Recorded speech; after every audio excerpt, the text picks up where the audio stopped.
So yes people, now let's get start with the chapter number 1 का revision. ठीक है, ध्यान देना, चैप्टर नंबर 1 काफी लोग पढ़ लेते हैं, लेकिन सिर्फ क्या पढ़ते हैं, क्लासिफिकेशन ऑफ कंपनी ही पढ़ते हैं। There are so many other definition जहां पर एग्जामिनेशन के अंदर क्या आते हैं, क्वेश्चन आते हैं। तो हम लोगों को क्या करना है, ईच एंड एवरी डेफिनेशन को कवर करते करते चलना है। ठीक है, सॉर्टेड है गाइस, लेट्स गेट। और ये एक छोटा सा वीडियो रहेगा जहां पे आप लोगों के सारे डेफिनेशन क्या हो जाएंगे, क्लियर हो जाएंगे। अगर मैं बात करूं, इसके अंदर आपको सिर्फ ब्रशिंग होगा, क्योंकि काफी बार क्या होता है, हम लोग कोई भी चैप्टर पढ़ने जाते हैं तो हमें क्या फीलिंग आता है कि यार कितना टाइम लग जाएगा। तो एक छोटा सा वीडियो देखो, आपका पूरा चैप्टर रिवीजन हो जाएगा, राइट। लेकिन सर इसके क्वेश्चन आंसर कहाँ पर है, तो एक डिस्क्रिप्शन बॉक्स में मैं आपको वीडियो अवेलेबल करवा दूंगा, जहां पे मैंने चैप्टर नंबर 1 के सारे पास्ट ईयर क्वेश्चन कवर किए, चाहे वो सीए इंस्टीट्यूट में आए हो, चाहे सीएस हो, चाहे सीए में। The reason is very simple, कहना ऐसे, सीए इंस्टीट्यूट कभी कुछ ऐसे क्वेश्चन हो गए जो आज तक पूछे नहीं, लेकिन सीएस इंस्टीट्यूट ने पूछे, तो वो पूछ लेंगे आपके एग्जाम के अंदर। सीएस इंस्टीट्यूट भी काफी बार ऐसे करता है, जो सीए इंस्टीट्यूट ने पहली बार पूछा वही क्वेश्चन अपने एग्जाम में पूछ लेते हैं। समझ में आ रहा है? तो मैंने कोई स्कोप ही नहीं रखा है, चाहे सीए हो, चाहे सीएस हो, चाहे सीए में हो, सारे के सारे क्वेश्चन मैंने कवर करा के दिए। आपको डिस्क्रिप्शन बॉक्स में क्या मिल जाएगा, लिंक मिल जाएगा। So let's get start with the chapter number 1। चलो, सबसे पहले गाइस हमारे सामने क्वेश्चन आता है, what do you mean by companies. अच्छा सुनना, कंपनी का अगर मैं जनरल मतलब बोलूँ आप लोगों से, तो company is coming from the 2 letters, one is com plus penis.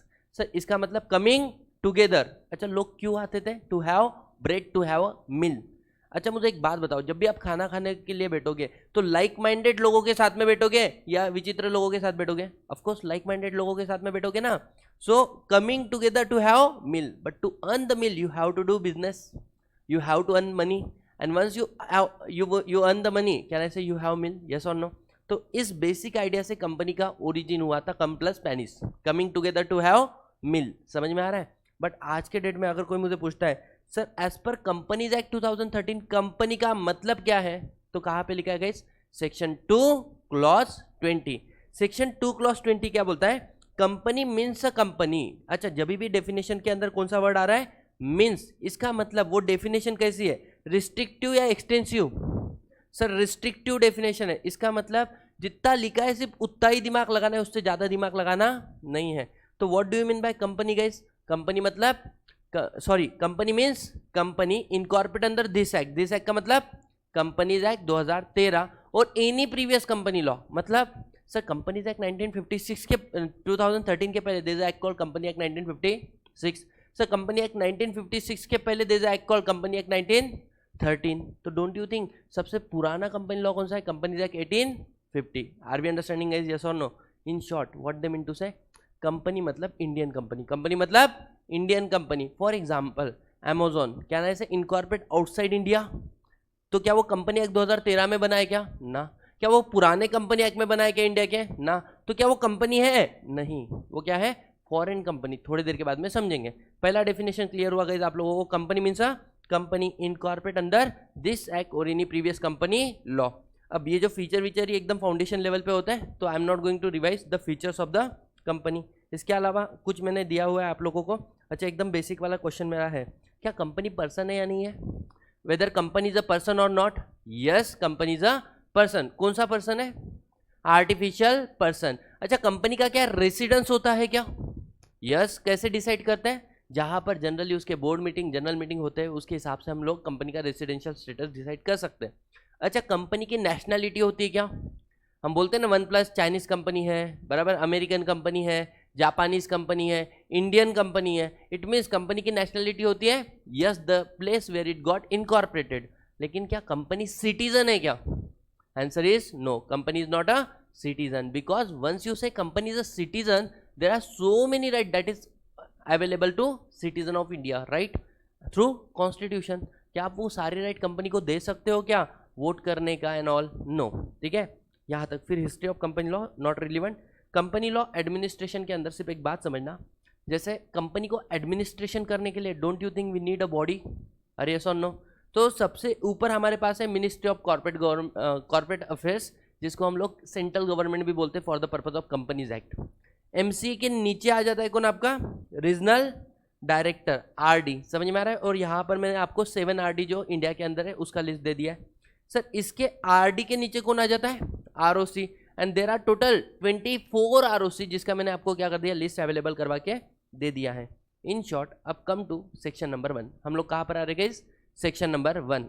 Section number 1 में भी जो रिलीवेंट बातें हैं सिर्फ वही करेंगे।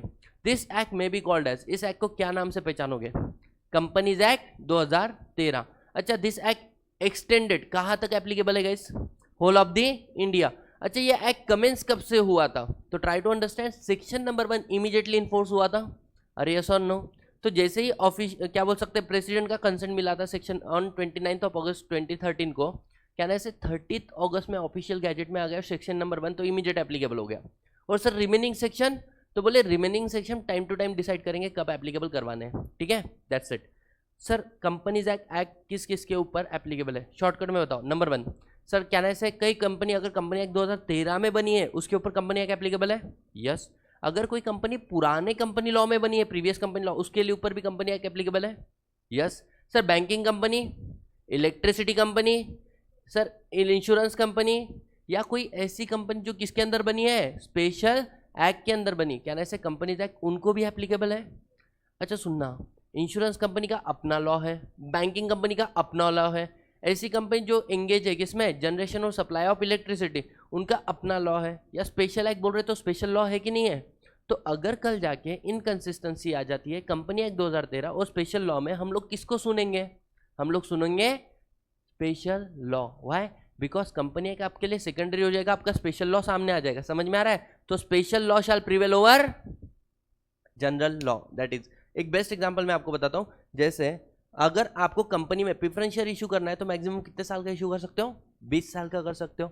लेकिन बैंकिंग रेगुलेशन एक्ट बोलता है आप परपेचुअल प्रेफरेंशियल इशू कर सकते हो, इरिडीमेबल मतलब लाइफ टाइम वाला, लाइक इक्विटी शेयर। तो आप बैंकिंग कंपनी, आप किसको सुनोगे, बैंकिंग रेगुलेशन एक्ट या companies act, of course banking regulation act. Question ये आता है, इसके अलावा कोई और बॉडी कॉर्पोरेट होगा जिसको सेंट्रल गवर्नमेंट ने नोटिफाई किया है, तो क्या ना से उनके ऊपर भी कंपनी का एप्लीकेबल हो जाएगा। और ऐसी बॉडी कॉर्पोरेट कौन सी है, ऐसी बॉडी कॉर्पोरेट है गाइस NHAI मतलब national highway authority of India, और food corporation of India. These are those body corporate जिसको CG ने बोल दिया है कि आपको भी कौन सा एक्ट एप्लीकेबल हो जाएगा, कंपनीज एक्ट 2013। सॉर्टेड है गाइस, एकदम आराम से बोलो यस और नो।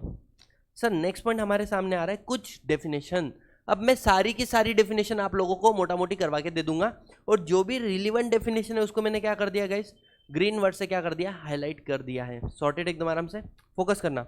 सबसे पहली डेफिनेशन आपकी क्या है गाइस, एब्रिज प्रोस्पेक्टस। ज्यादा ध्यान मत दो, सिर्फ इतना समझो, अपना मेन प्रोस्पेक्टस का जो समरी प्रोस्पेक्टस होता है उसको बोलते हैं एब्रिज प्रोस्पेक्टस। इसका कीवर्ड अगर कोई पूछे तो क्या है, memorandum containing silent feature, memorandum containing silent feature of prospectus. समझ में आ रहा है क्या। उसके बाद में दूसरा डेफिनेशन आ रहा है गाइस तुम्हारा क्या, accounting standard. Sir accounting standard मतलब क्या, this is a standard of accounting which is notified and applicable on the class of the company prescribe, that's it. कुछ कंपनी को बोला है कि आपके ऊपर अकाउंटिंग स्टैंडर्ड एप्लीकेबल होगा तो एप्लीकेबल हो जाएगा।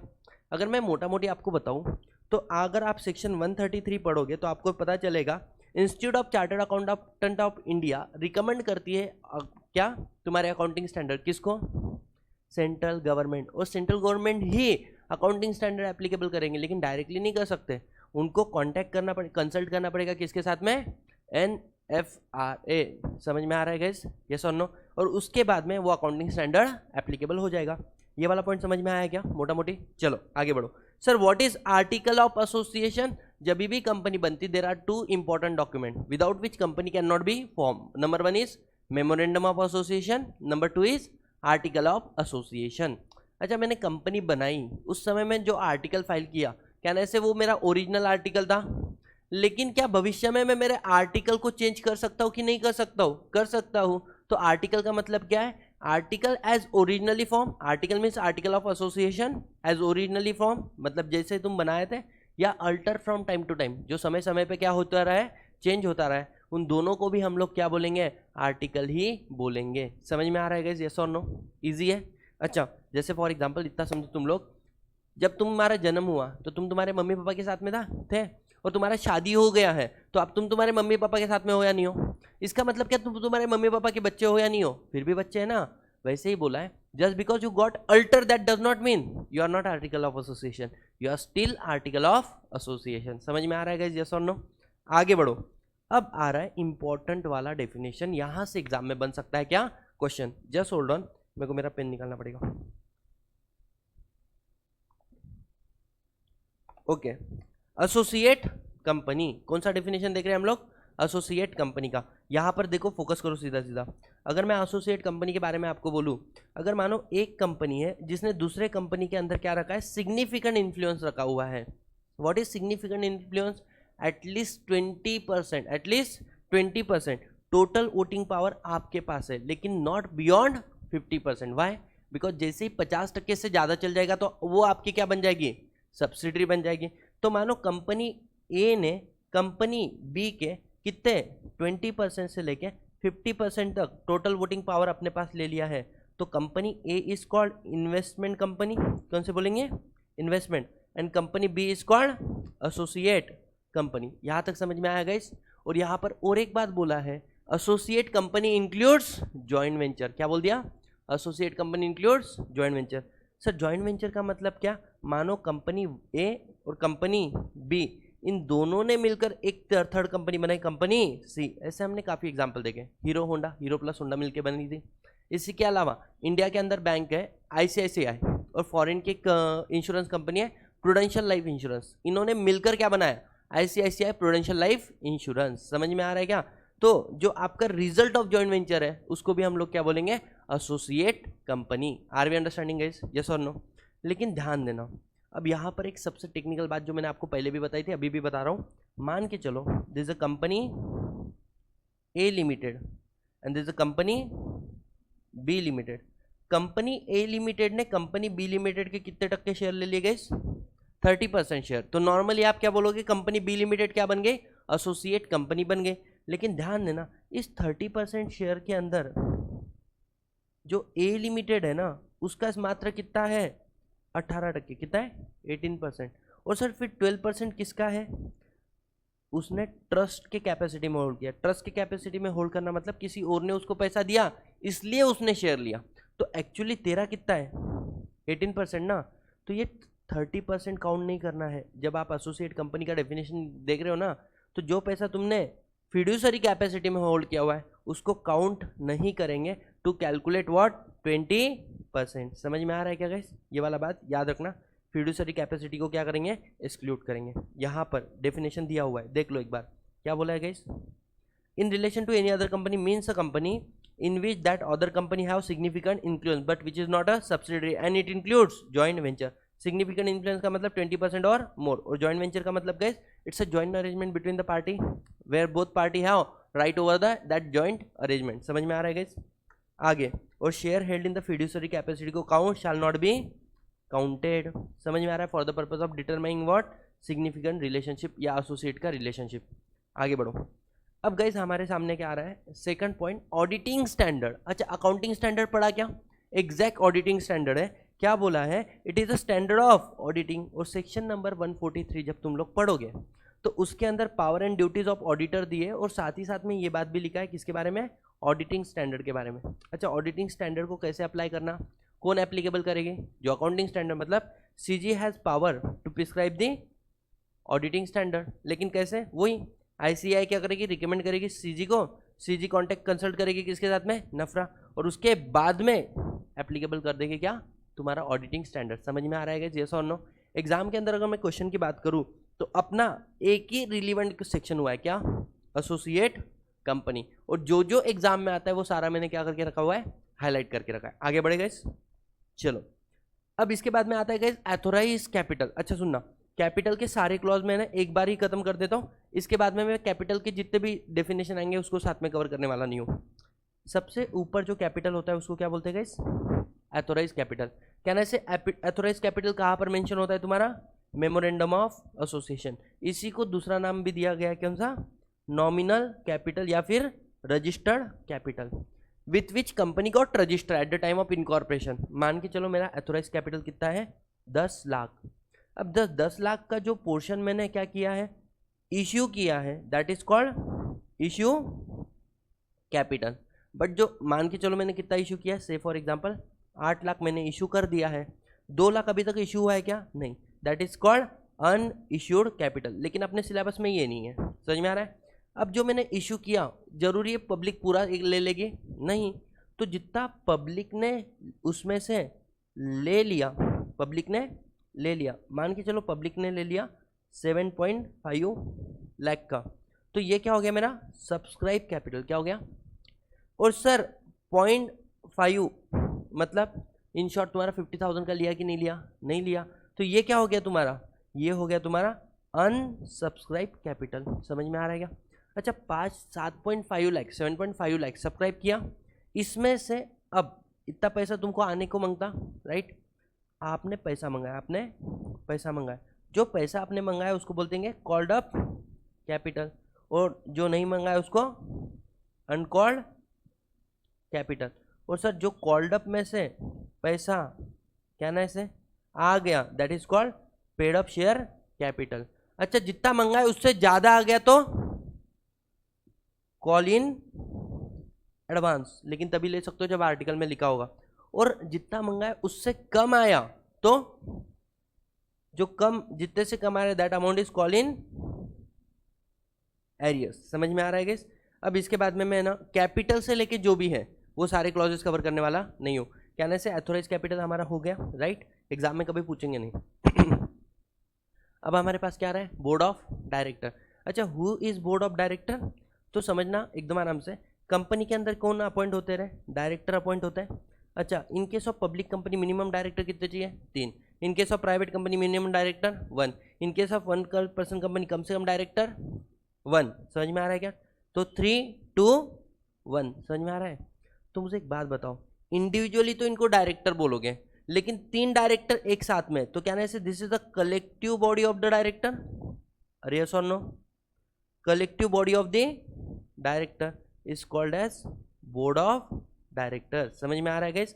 तो यहाँ पे देखो लिखा हुआ है a collective body of the director is nothing but the board of director. Simple है, आगे बढ़ो। Sir what is body corporate? अच्छा बॉडी कॉर्पोरेट का डेफिनेशन जो है वो मीन से शुरू होता है या इंक्लूड से शुरू होता है? The word called includes. समझ में आ रहा है आप लोगों को? अच्छा सुनना, यहाँ पे बड़ा सिंपल सा बात इन लोगों ने बोला है कि बॉडी कॉर्पोरेट किसको बोलेंगे गाइस? मुझे बताओ, बॉडी कॉर्पोरेट किसको बोलोगे? जो 4 चीजों को सेटिस्फाई कर रहा है। मतलब नंबर 1, आप किसी ना किसी एक्ट में क्या होने चाहिए? रजिस्टर होना चाहिए। सेकंड आपका क्या होना चाहिए? सेपरेट लीगल एंटिटी होना चाहिए। तीसरा आपका परपेचुअल सक्सेशन होना चाहिए। और चौथा क्या बोला था?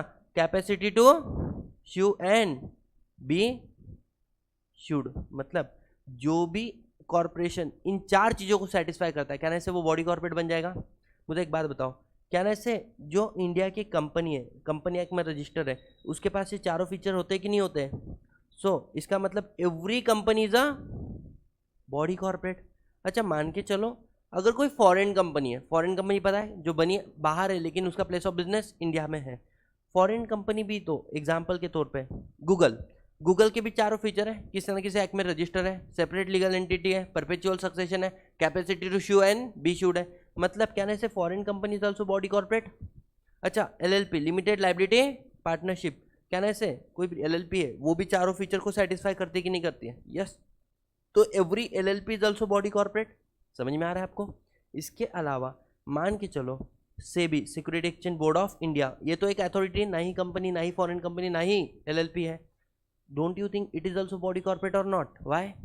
सर सेबी रजिस्टर है किसी न किसी एक्ट में, सेकंड सेपरेट लीगल एंटिटी है, सेपरेट बॉडी है, मेंबर आते जाएंगे जाते रहेंगे, सेबी चलते रहेगा सिक्योरिटी। और लास्ट वाला, सेबी किसके ऊपर केस फाइल कर सकता है? कोई सेबी के ऊपर केस फाइल कर सकता है। तो डोंट यू थिंक कि ये भी एक बॉडी कॉर्पोरेट है या नहीं है?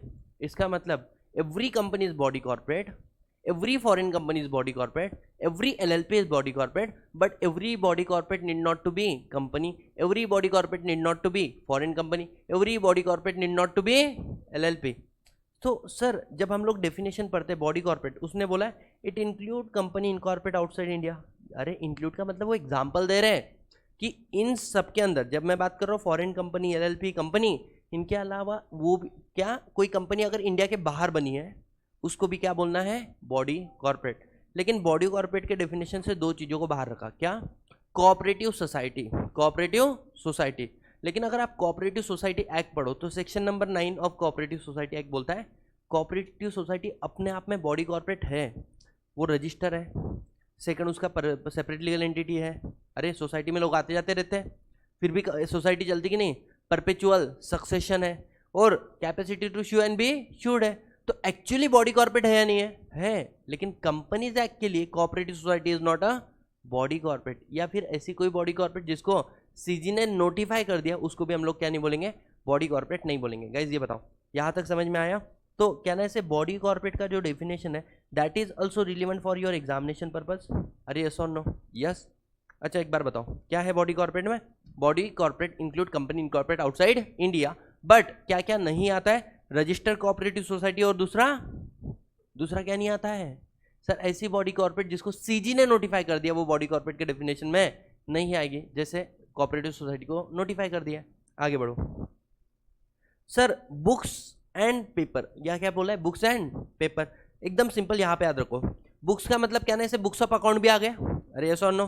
अच्छा बुक्स ऑफ अकाउंट आएगा तो उसका वाउचर भी आएगा क्या? अरे यस और नो? अच्छा अगर तुमने कुछ पेपर पे कुछ लिखा है, मतलब क्या ना, ऐसे किसी भी डॉक्यूमेंट पे तुमने कोई भी राइटिंग करी है या कोई डीड बनाई है या मीटिंग होने के बाद में उसका मिनट्स बना होगा, क्या ना ऐसे, ये सारे भी बुक्स है या नहीं है? या तुम रजिस्टर मेंटेन कर रहे हो कि कंपनीज एक्ट में, क्या मैं बोल सकता हूँ ये भी क्या है सर? बुक्स ही है। समझ में आ रहा है गाइस? तो बुक्स में क्या क्या आता है मोटा मोटी बताओ? बुक्स ऑफ अकाउंट, उसके वाउचर, फिर डॉक्यूमेंट, राइटिंग, डीड, मिनट्स, या फिर कोई भी रजिस्टर। समझ में आ रहा है? लेकिन ये भी डेफिनेशन किससे शुरू हुआ होगा गाइस? Word called include. इसका मतलब इसके अलावा भी there are so many thing which come under the category of books and paper. समझ में आ रहा है? आगे बढ़ते हैं। अब हमारे सामने क्वेश्चन आ गया sir what is books of account. अच्छा गाइस सुनना, बुक्स ऑफ अकाउंट में एक ध्यान देना, फ्लो एक क्या है, मैंने इसको कैटेगराइज किया 4 भागों में। एक होता है फंड फ्लो। फंड फ्लो कैसे होता है? एक तो अंदर आएगा नहीं तो बाहर जाएगा। तो मैंने बोला all money receive and all money expanded, इसका तुम बुक में बनाते हो गया। तो don't you think that is your books of account, जहां पे तुम लिख रहे हो पैसा आया पैसा गया। इसके अलावा ट्रेड, ट्रेड में क्या होता है रे? एक तो गुड्स का सेल परचेस या फिर सर्विस दे रहे होगे, रेंडरिंग सर्विस, तो सेल परचेस एंड सर्विसेज की जो बुक्स है।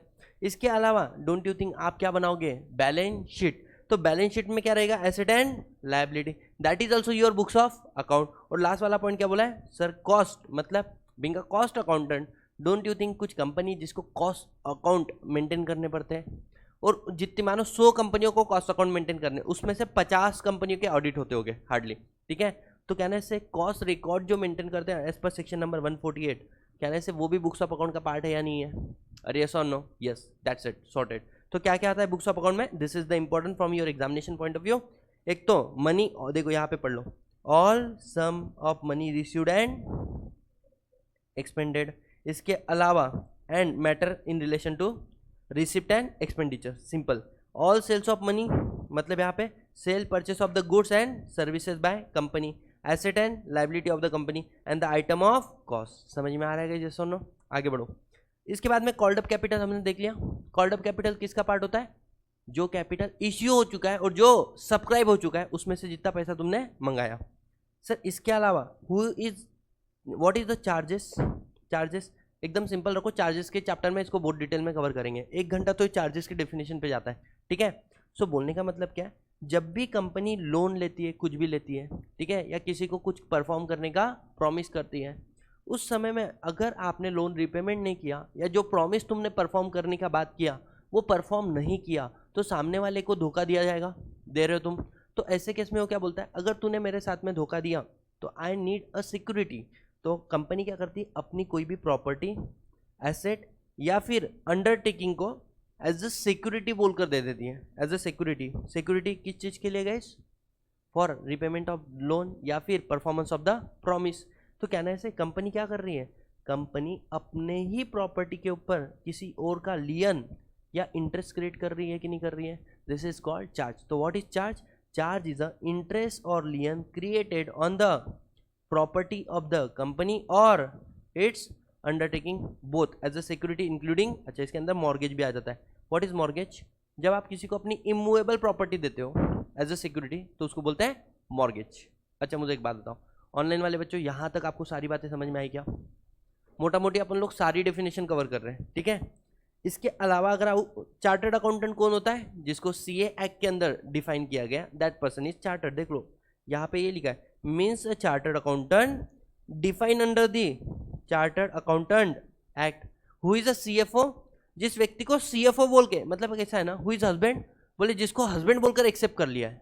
वैसे हु इज अ सीएफओ, तो बोले ऐसा व्यक्ति जिसको हमने डेजिग्नेटेड कर दिया कंपनी के अंदर, क्या, with a name called CFO, तो उसको हम लोग क्या बोलेंगे, सीएफओ। सीएफओ कौन होता है, की मैनेजर पर्सन में का एक पर्सन है, ठीक है। आगे बढ़े। Sir what is a C, अच्छा सॉरी, यहां पर क्या था, व्हाट इज सीईओ, तो सीईओ मतलब कौन, मीन्स ऑफिसर जिसको who has been designated such by it, मतलब who has been designated as CEO. And who is a CFO, same definition, means a person appointed as a CFO. समझ में आ रहा है गाइस, यस और no. तो अगर मोटा मोटी हम लोग बात करें तो अभी तक जितनी भी डेफिनेशन की, इसके अंदर आपको कितनी डेफिनेशन रिलीवेंट थी एग्जामिनेशन पॉइंट ऑफ व्यू से, सिर्फ 3। एक था आपका बुक्स ऑफ अकाउंट, एक था आपका बॉडी कॉर्पोरेट, और एक था आपका एसोसिएट कंपनी। इसके अलावा एक इंपॉर्टेंट डेफिनेशन की, लेकिन वो आपको जज नहीं करेंगे, कौन सी, व्हाट इज कंपनी। समझ में आ रहा है, तो मानेंगे कि तुम कंपनी लॉ पढ़ रहे हो तो इतना तो तुमको वैसे ही पता होगा, समझ में आ रहा है, तो उस पॉइंट पे तुमको जज करने वाले नहीं है। आगे बढ़ो। अब हम लोग देख रहे हैं कंपनी लिमिटेड बाय गारंटी। अच्छा, what is company limited by guarantee, guys try to understand. क्या ऐसे जब हमारी कंपनी बनती है, एक तो पब्लिक कंपनी बनेगी, प्राइवेट बनेगी, या OPC, OPC also private company, तो वहां पर हमारे पास ऑप्शन होता है कि तुम्हारी कंपनी लिमिटेड बाय शेयर्स होनी चाहिए, लिमिटेड बाय गारंटी होनी चाहिए, या फिर अनलिमिटेड कंपनी होनी चाहिए। समझ में आ रहा है, तो मानो मैंने डिसाइड किया my company is limited by guarantee, इसका मतलब जब मेरे कंपनी का क्या बनेगा, मेमोरेंडम ऑफ एसोसिएशन बनेगा, उसके अंदर मैं प्रॉमिस कर रहा हूँ क्या, कि अगर कल जाके कंपनी क्या हो रही है गाइस, वाउंड अप हो रही है ना, और कंपनी की लायबिलिटी कंपनी के एसेट से ज्यादा है, कंडीशन नंबर 2 क्या है, कंपनी की लायबिलिटी कंपनी के एसेट से ज्यादा है, तो एसेट कम है, तो फिर उस समय में I will contribute to the asset of the company. क्या बोल दिया, I am promise to undertake to contribute to the asset of the company, लेकिन कब, in the event of winding up. देख लो यहाँ पे लिखा है, सो क्या बोला है, undertake to contribute to the asset of the company in the event of winding up of the company. समझ में आ रहा है गाइस, यस और नो। लेकिन एक बात ध्यान देना, एमसीक्यू के पॉइंट ऑफ व्यू से आ सकता है क्या, कि सर कुछ ऐसी कंपनी जो लिमिटेड बाय गारंटी बन ही नहीं सकती, कौन कौन, sir IFSC public company, IFSC specified private company, ये कंपनी कभी भी गारंटी कंपनी बोलकर बन नहीं सकती। इसको एमसीक्यू के पॉइंट ऑफ व्यू से आप लोगों ने क्या करना चाहिए, रिलीवेंट कंसीडर करना चाहिए, मुझे बताओ, ठीक है, इज इट ओके गाइस। चलो आगे बढ़ते हैं। अब आता है कंपनी लिमिटेड बाय शेयर्स। अच्छा मुझे एक बात बताओ, कंपनी लिमिटेड बाय शेयर्स मतलब मैंने मान के चलो 1000 शेयर लिए कंपनी के, ठीक है, और एक शेयर का वैल्यू था कितना, 10 रुपए, जिसमें से 6 रुपए तो मैंने पे कर दिए, 4 रुपए पे करने का बाकी है। कंपनी का लाइबिलिटी आया 2 करोड़, बताओ मेरा लाइबिलिटी कितना है एज अ मेंबर, कंपनी को 2 करोड़ देने का है। How much my liability, I have 1000 share of ₹10, 6 रुपए पे कर दिए, 4 बाकी है, मैक्सिमम 4000। क्यों, क्योंकि सर आपका लाइबिलिटी मैक्सिमम कितना रहेगा, unpaid value of the shares. अच्छा, गारंटी कंपनी का पैसा कब मंगाएंगे, in the event of winding up, लेकिन unpaid company limited by shares है, तो शेयर का पैसा कब तक मंगा सकते हैं, any time during the life time of the company और in the event of winding up, कभी भी।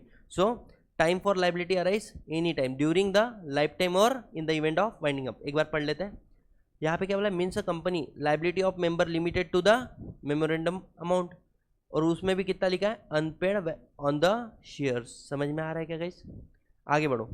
Sir what is contributory, what is contributory, अच्छा हमने अभी पढ़ा कंपनी लिमिटेड बाय गारंटी, समझ में आ रहा है, जब कंपनी लिमिटेड बाय गारंटी तो आप अपना पैसा कब दोगे, कंपनी जब चल रही है, जब कंपनी बंद पड़ेगी, कंपनी बंद पड़ेगी, तो बोले जब कंपनी वाउंड अप हो रही है और जो व्यक्ति लायबल टू कॉन्ट्रीब्यूट है वाइंडिंग अप के समय में, उस व्यक्ति को हम लोग क्या बोलेंगे गाइस, कॉन्ट्रीब्यूटरी। समझ में आ रहा है गाइस, यस और no. So means a person who is liable to contribute to the asset of the company in the event of winding up, ऐसे लोगों को हम लोग क्या बोलेंगे, कॉन्ट्रीब्यूटरी। समझ में आ रहा है, आगे बढ़ो। सर अब एक डेफिनेशन है control, not that relevant but just try to understand, इधर देखो मेरे पास, ठीक है, क्या रहा है ऐसे, अगर कोई कंपनी है तो उस कंपनी को कंट्रोल किया जा रहा है, ऐसा आप कब बोलोगे, ऐसा आप क्या कब बोलोगे। हमने क्या रहा है ऐसे होल्डिंग सब्सिडी का डेफिनेशन भी देखा, वहां पर भी वर्ड क्या आया था, कंट्रोल आया था ना, तो इसलिए कंट्रोल का डेफिनेशन इंपॉर्टेंट है। क्या बोलते हैं, जब आपके पास राइट आ जाता है to appoint majority of the director, समझ में आ रहा है, या फिर आप कंट्रोल कर रहे हो किसको, management and the policy decision of the company, तो माना जाएगा आपका उस कंपनी के ऊपर क्या है, कंट्रोल है। सर ये कंट्रोल कैसे होना चाहिए, मतलब जो मैं बोल रहा हूँ appointment of majority of director बोलो या पॉलिसी, ये कंट्रोल कैसे मिला, ये बोले किसी भी पर्सन को मिला होगा, कैसे, चाहे वो उसको इंडिविजुअली मिला या पैक के हिसाब से, पैक मतलब पर्सन एक्टिंग इन कंसर्न, दो लोग मिलके हम लोग किसी कंपनी के मेजॉरिटी ऑफ बोर्ड को अपॉइंट कर सकते हैं, रिमूव कर सकते हैं, तो कहने से पर्सन इन कंसर्न मिलकर कर सकते हैं ना। सो स्टिल कहने से we both are controlling that company. अरे समझ में आ रहा है, से फॉर एग्जाम्पल मेरे पास कंपनी के 30% शेयर है और तेरे पास कंपनी के 30% शेयर है, तो हमारे पास 60% शेयर हो गए, क्या हम दोनों मिलके कंपनी को कंट्रोल कर सकते हैं क्या, हाँ, तो don't you think we have control over that company, अरे यस और नो, यस, या फिर डायरेक्टली या इनडायरेक्टली। अच्छा, how to get this right, तो पहले एक तो आपको एज अ शेयर होल्डर, अपने शेयर होल्डिंग का एग्जांपल देखा फिलहाल कि being a share holder we can control the company, या फिर एक एग्रीमेंट होता है शेयर होल्डर एग्रीमेंट, जिसके थ्रू भी आप ये अधिकार ले सकते हो कि मैं कंपनी को कंट्रोल कर रहा हूँ, या फिर वोटिंग एग्री, कहने से वोटिंग एग्री में हमने डीवीआर का कंसेप्ट भी देखा था, 1 share is equal to 10 vote भी हो सकते कि नहीं हो सकते, उसके हिसाब से आपके, या आपको management right, what is management right, majority of director को अपॉइंट करना, रिमूव करना, they are the person who manage the company ना, और लास्ट वाला क्या, एनी अदर मैनर। तो guys not that relevant but try to understand, control मतलब क्या, आपके पास अधिकार है to appoint and remove majority of the director, देखो appoint the majority of the director, या फिर मैनेजमेंट या पॉलिसी डिसीजन को आप क्या कर सकते हो, कंट्रोल कर सकते हो, इधर बाय अ पर्सन और पर्सन एक्टिंग इंडिविजुअली और इन कंसर्ट, डायरेक्टली और indirectly, by share holding, by agreement rights, और by share holder agreement and voting agreement और एनी अदर मैनर। बताओ यहाँ तक किसी को भी कोई प्रॉब्लम है, ऑनलाइन ऑफलाइन दोनों वाले बच्चों को पूछ रहा हूँ, नहीं, आगे बढ़ते हैं गाइस। नेक्स्ट डेफिनेशन आता है आपका कौन सा, डिबेंचर। सर डिबेंचर मतलब क्या, इन्होंने बोला डिबेंचर मतलब डिबेंचर, इसके अंदर बॉन्ड भी आ जाता है, इसके अंदर डिबेंचर स्टॉक भी आ जाता है, या फिर कोई भी ऐसा इंस्ट्रूमेंट जो बताता है कंपनी का लायबिलिटी है पेमेंट करने का, इविडेंसिंग डेप्ट, ऐसा इंस्ट्रूमेंट विच इज इविडेंसिंग डेप्ट, ऐसे इंस्ट्रूमेंट को हम लोग क्या बोलेंगे, डिबेंचर।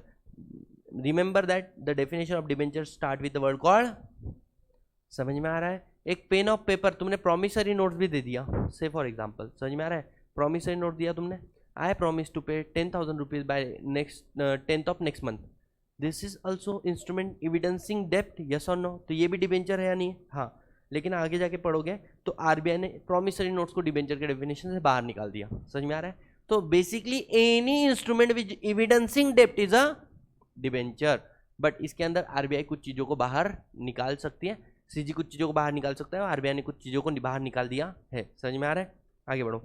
सर डायरेक्टर, अच्छा मुझे एक बात बताओ, अभी हम लोग बोर्ड ऑफ डायरेक्टर पढ़कर आए, तब मैंने क्या बोला था, कंपनी में कौन आता है गाइस, डायरेक्टर आता है, और एक से ज्यादा डायरेक्टर हो गए तो कलेक्टिव बॉडी ऑफ डायरेक्टर, और कलेक्टिव बॉडी ऑफ डायरेक्टर को हम लोग क्या बोलते हैं, बोर्ड ऑफ डायरेक्टर, समझ में आ रहा है। क्वेश्चन आया कि सर इंडिविजुअल डायरेक्टर कौन है बताओ, तो इन शॉर्ट मुझे बताओ, हु इज द डायरेक्टर, जिसको तुमने अपॉइंट किया है, कहाँ पर, कंपनी के बोर्ड पर, तो ऐसे व्यक्ति को क्या बोलेंगे हम लोग, डायरेक्टर। और डायरेक्टर कैसा होना चाहिए, इंडिविजुअल हो सकता है, नेचुरल पर्सन या आर्टिफिशियल पर्सन भी चलेगा, नेचुरल पर्सन, तो बोला है director means a director appointed on board of the company, if you are not appointed on the board of company you are not a director. क्या यहाँ तक का बात सबको समझ में आ रहा है गाइस, यस और नो।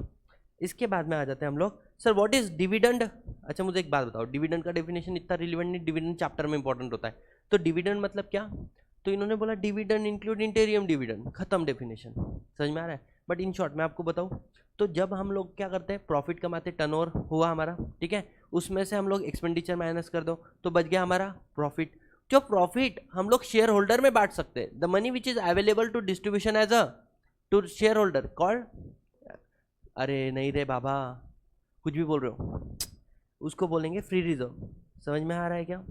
जो पैसा अवेलेबल है तुम्हारे पास to distribute share holder, surplus available बोलेंगे। और इस सरप्लस में से जो तुमने एक्चुअली मेंबर को दे दिया, बोलते हैं ना divide at the end is your dividend, divide at the end is the dividend.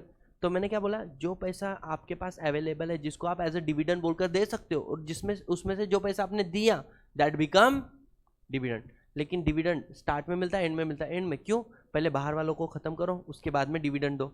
But बोले इंटीरियम डिविडेंड भी डिविडेंड माना जाएगा। इंटीरियम डिविडेंड मतलब मिड ऑफ द ईयर में कहीं पे दिया है तो that's it, other than general meeting. Sir अच्छा सुनना, अब बहुत इंपॉर्टेंट डेफिनेशन आगे जाके शेयर कैपिटल चैप्टर में भी आता है। तो ESOP employ stock option scheme है, एम्प्लॉय स्टॉक ऑप्शन प्लान है, काफ़ी सारी चीज़ें। व्हाट इज दिस, तो ट्राई टू अंडरस्टैंड। आज के डेट में सबसे बड़ा डर क्या है, एम्प्लॉय तुम्हारी कंपनी में आता है, ट्रेनिंग लेता है ना, और ट्रेनिंग लेने के बाद में ज्ञान लिया, अच्छा वो तो सीख ही रहा था ना, तो उसने पैसा कमाया तुम्हारी कंपनी में, क्योंकि सीखने का भी पैसा मिलता है ट्रेनिंग पीरियड में। और द मोमेंट आपका ट्रेनिंग कंप्लीट हुआ, या एक वो एम्प्लॉय को एक आधा साल नहीं हुआ, वो क्या करेगा, कंपनी को स्विच करेगा। क्यों, क्योंकि उसको क्या मिलेगा, ज़्यादा पैसा मिलेगा, किसी और कंपनी में प्रमोशन मिलेगा। समझ में आ रहा है। तो आज के डेट में सबसे बड़ा प्रॉब्लम क्या है कि एम्प्लॉय कंपनी को छोड़ के जा रहे हैं। In order to retain the customer, क्या बोल सकते हैं, एम्प्लॉय, हम उनको एक ऑप्शन देते हैं, कौन सा, employ stock option scheme, employ stock option plan. इसका मतलब क्या है, हम उनको एक ऑप्शन देते हैं आज से कि अगर तू, जैसे मैंने तुमको बताया था, मेरे प्रीवियस ऑर्गेनाइजेशन ने मेरे को बोला था, अगर तू हमारे कंपनी में 2 साल तक रह जाता है तो जो भी तेरा बेसिक पे है, अब वहाँ पर मैं आपको बता दूँ, एक्चुअली जो मेरा बेसिक पे था that is 1.8 lakh rupees per month, ठीक है। तो 1.8 lakh was my per month salary during the COVID that too, ठीक है। उसका बेसिक पे का 20% कितना आ जाएगा रे, 20% कितना आ जाएगा, 36,000। तो 36,000 रुपीज़, डोंट यू थिंक ये क्या हो जाएगा, मेरे को बोलते इतने के शेयर्स मिलेंगे अगर मैं उनके कंपनी में कितने साल तक रहूँ, सॉरी 3 साल था, और I left even before 2 year. अच्छा वो लास्ट वाला सैलरी बताया मैं तुमको, स्टार्टिंग में नहीं, स्टार्टिंग तो बहुत कम से शुरू किया था मैंने, ठीक है। तो मेरे को एक बात बताओ, don't you think this is what, to retain your employee, 3 साल तक अटक जाएंगे ना वो, इस आशा के साथ में कि उसको कंपनी के शेयर मिलने वाले। अच्छा ये शेयर क्या रेट पे मिलेंगे, क्या ना, इसे प्री डिटरमाइन होना चाहिए कि नहीं होना चाहिए। मानो आज ही उन्होंने मेरे को बोल दिया कि जो शेयर तेरे को मिलेगा वो क्या रुपए से मिलेगा, 1000 रुपए।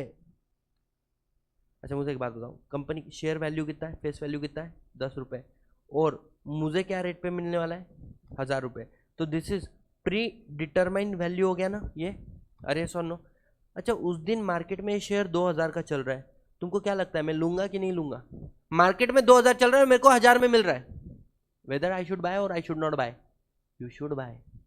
लेकिन मानो उस दिन मार्केट में 2 साल 3 साल के बाद में किसने देखा, कंपनी का हालत खराब भी तो हो सकता है ना, वो शेयर मार्केट में चल रहा है कितने रुपए में, तो अब तुम परचेस करोगे क्या, नहीं।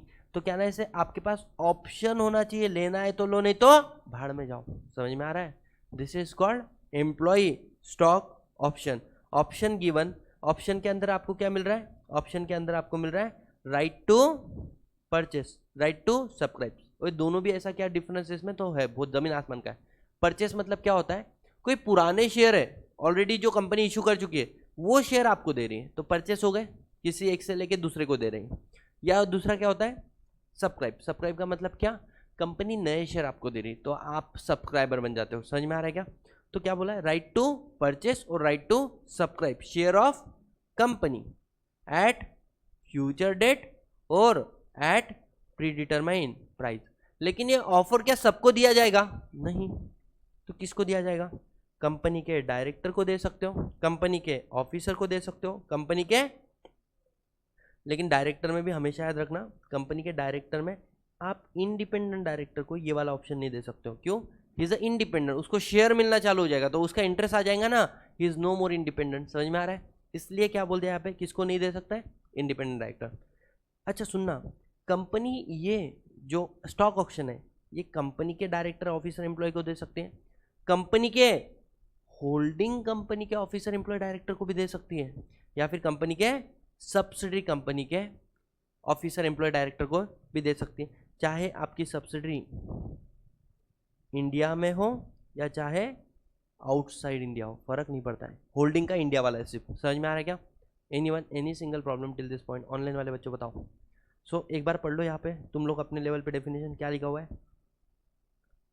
डेफिनेशन में लिखा हुआ है guys, option given to the director officer employ of the company और इट्स होल्डिंग कंपनी और its subsidiary company in which a give director officer employee क्या a benefit or right to purchase or subscribe the shares of the company at future date or at a predetermined price। समझ में आ रहा है guys? Yes और no? आगे बढ़ते हैं।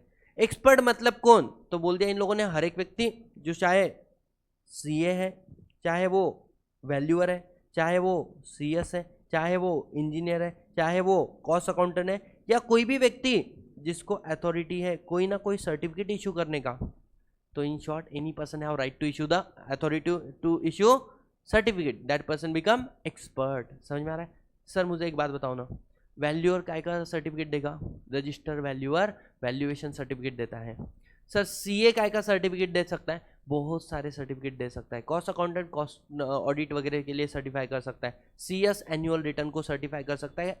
इसके अलावा सेक्रेटरी ऑडिट को सर्टिफाई कर सकता है। समझ में आ रहा है? इंजीनियर क्या सर्टिफाई करेगा?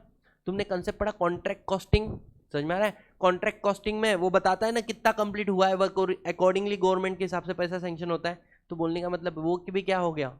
सर्टिफिकेट हो गया। तो any person who has authority to issue certificate under this act, तो क्या मैं बोल सकता हूँ इसको क्या बोलेंगे? एक्सपर्ट बोलेंगे। समझ में आ रहा है गाइस? यस और नो? आगे बढ़ते हैं हम लोग। अब सुनो, अब इंपॉर्टेंट डेफिनेशन है, एग्जामिनेशन पॉइंट ऑफ व्यू से भी बहुत इंपॉर्टेंट है, the definition of financial statement. लेकिन याद करने जैसा नहीं है, बहुत बड़ा इजी है। कहना ऐसे फाइनेंशियल स्टेटमेंट में तुम्हारा बैलेंस शीट आता है क्या? Yes. Profit and loss account आता है क्या? हाँ।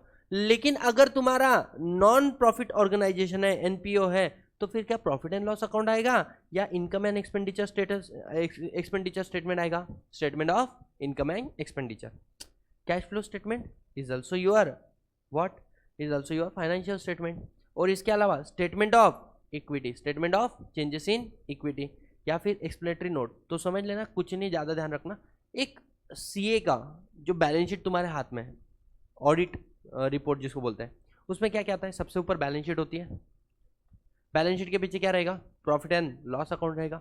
उसके पीछे क्या रहेगा? एक्सप्लेनेटरी नोट्स रहेंगे ना। इसके अलावा क्या रहेगा? चेंजेस इन इक्विटी रहेंगे कि स्टार्टिंग में कितने थे, एंड में कितने हो रहे हैं, या एथोराइज कैपिटल बढ़ा है नहीं बढ़ा है, वो रहेगा। और इसके अलावा सबसे इंपॉर्टेंट लास्ट में अटैच करेगा वो कैश फ्लो स्टेटमेंट। ठीक है? तो ये सब क्या बन गया तुम्हारा? Financial statement. लेकिन जो कैश फ्लो स्टेटमेंट है अकाउंटिंग स्टैंडर्ड 3 के हिसाब से इट इज बनता है, लेकिन it is not mandatory for 4 company. कितने लोगों के लिए? 4। नंबर 1 इज योर ओपीसी, नंबर 2 is your small company, then dormant company and startup private company. Startup में क्योंकि आपको बाद में बताऊंगा मैं कि भाई साहब पार्टनरशिप फॉर्म वगैरह भी आ सकती थी, पब्लिक कंपनी स्टार्टअप में नहीं आती। तो स्टार्टअप प्राइवेट कंपनी। आपको भी क्या बनाने की जरूरत नहीं है, आपको भी कैश फ्लो स्टेटमेंट बनाने की जरूरत नहीं। और एग्जाम में क्वेश्चन कहाँ से आता है पता है? यहाँ से। सो आ जाओ एक बार देख लो क्या लिखा है, एक बार हाईलाइट कर लो अपने भी मॉड्यूल में। Sir balance sheet, profit and loss account, cash flow statement, changes in equity, explanatory note, और किस किस को कैश फ्लो स्टेटमेंट एप्लीकेबल नहीं है। इसके अलावा इन्होंने बता दिया guys what is startup company. तो बोले स्टार्टअप कंपनी कौन सी कंपनी होती है? Private company. मतलब कौन सी कंपनी स्टार्टअप नहीं बन सकती है? Public company. ठीक है? आगे बढ़ो। स्टार्टअप कंपनी चाहे वो 2013 में बनी है, 1956 में बनी है, लेकिन आपको रिकॉग्नाइज किया है एज अ स्टार्टअप। किसने किया है? Department of promotion and industry of internal affairs, internal trade, ministry of commerce and industry के अंदर। तो ही आपको हम लोग क्या बोलेंगे? स्टार्टअप कंपनी बोलेंगे। और आप मैक्सिमम स्टार्टअप पहले 10 साल के लिए रह सकते हो, उसके बाद में नहीं। अब आगे आ गए अपना फाइनेंशियल ईयर। अच्छा सुनना, क्या हमारे लिए फाइनेंशियल स्टेटमेंट का डेफिनेशन इंपॉर्टेंट था? Yes. Books and paper, books of account, financial statement, in 3 definition को साथ में पढ़ना चाहिए। समझ में आ रहा है? यहाँ पर तो हम लोग ऑलरेडी सब कुछ पढ़ चुके, तो हम लोग क्या कर रहे हैं? एक ऑर्डर में आगे बढ़ रहे हैं। आइडियली आपने 3 डेफिनेशन को साथ में पढ़ना चाहिए। किसी को कोई तकलीफ है जल्दी बताओ। नो? आगे बढ़ो। In the next 10-15 minute we are done with the entire. ठीक है sir? What is financial year? अच्छा मुझे एक बात बताओ, फाइनेंशियल ईयर का बेसिक क्या है? ऐसे कोई भी फाइनेंशियल ईयर होगा वो कब एंड होगा? 31 मार्च को। अरे सुनो, लेकिन सुनना, for the year of incorporation एक थंब रूल लगा लो, आपका फाइनेंशियल ईयर कभी भी 3 महीने में खत्म नहीं हो सकता है, और जिस साल तुम्हारी कंपनी बनी है उसके अगले साल तुम्हारा फाइनेंशियल स्टेटमेंट आएगा, फाइनेंशियल ईयर एंड होगा। मतलब मान के चलो गाइस, मेरी कंपनी इनकॉर्पोरेट हुई है ऑन 31st ऑफ दिसंबर, मान के चलो कौन सा ईयर है 24, वैसे भी 24 ही है। अभी मुझे एक बात बताओ, मेरा फाइनेंशियल ईयर एंड कब होगा? 24 का नेक्स्ट ईयर क्या आता है 25, मतलब 31st ऑफ मार्च 25। मेरी कंपनी इनकॉर्पोरेट हुई है 1st ऑफ जनवरी 25। कितने दिन का फर्क है पहले और दूसरे कंपनी में? 1 दिन का। अब मुझे बताओ फाइनेंशियल ईयर अगला मतलब कौन सा है 26। मैंने बोला था 3 महीने में कभी फाइनेंशियल ईयर एंड होता नहीं है, मतलब 31st ऑफ मार्च 26 को मेरा फाइनेंशियल ईयर एंड होगा। मतलब if your company got incorporate up to 31st December coming 31st March, and if your company got incorporated on 1st and on and after 1st of January, ये वाला example 31st March of following year, following year मतलब next year, following का मतलब होता है next, समझ में आ रहा है? और आगे क्या बोला है सुनो, अगर कोई बॉडी कॉर्पोरेट है, अगर कोई कंपनी है या कोई बॉडी कॉर्पोरेट है जिसकी जो क्या है होल्डिंग, जिसकी कोई कंपनी होल्डिंग सब्सिडी एसोसिएट है इंडिया के बाहर बनी हुई, मतलब मानो मेरी कंपनी की होल्डिंग कंपनी इंडिया के बाहर है, मेरी कंपनी की सब्सिडरी कंपनी इंडिया के बाहर है, मेरी कंपनी की एसोसिएट कंपनी इंडिया के बाहर है। इंडिया में हम लोग 1 अप्रैल टू 31 मार्च चलाते हैं, इंडिया के बाहर नहीं है, वहाँ पे कैलेंडर ईयर चलता है, जॉर्जियन कैलेंडर बोलते हैं उसको। तो मुझे एक बात बताओ, उनका और मेरा बैलेंस शीट का डेट अलग अलग हो रहा है कि नहीं हो रहा है? तो in order to consolidate the balance sheet मैं एप्लीकेशन कर सकता हूँ किसको, सेंट्रल गवर्नमेंट को, कि मेरे को मेरा फाइनेंशियल ईयर चेंज करने दो, मेरे को फाइनेंशियल चाहिए 1st ऑफ जन से लेके 31st ऑफ दिसंबर। समझ में आ रहा है? तो क्या सीजी मुझे एप्लीकेशन के ऊपर अप्रूवल दे सकता है? हाँ, सीजी में रिजेक्ट और सीजी में अलाउ। और सुनना, इंडिया के बाहर मान के चलो दुबई में ऐसा कंसेप्ट है कि कंपनी बिजनेस सिर्फ 10 महीने करेगी। कितने महीने? जनवरी से लेके अक्टूबर, अक्टूबर के बाद में 2 महीने रिलैक्स रहने का, बिजनेस धंधा नहीं करने का। समझ में आ रहा है क्या? तो ऐसे केस में मैंने बोला मेरे को फाइनेंशियल ईयर दो, क्या 1st ऑफ जन से लेके 31st ऑफ अक्टूबर, डन। तो क्या मुझे अलाउ करेंगे 10 महीने का फाइनेंशियल ईयर? कर सकते। देखो दिखा, वेदर और not that period is a year, भले ही वो साल जो तुमको एज अ फाइनेंशियल ईयर बोल के डिक्लेयर किया वो ईयर होना जरूरी नहीं है, या एनी अदर पर्पस के लिए भी तुम कर सकते हो। तो पढ़ो एक बार फाइनेंशियल ईयर का डेफिनेशन, अच्छे से पढ़ो। क्या लिखा है? इन रिलेशन टू कंपनी और body corporate means a period ending on 31st day of the March, however where the company incorporate on and after the 1st day of the January, then 31st March of following year। समझ में आ रहा है जहाँ पे आप लोगों को?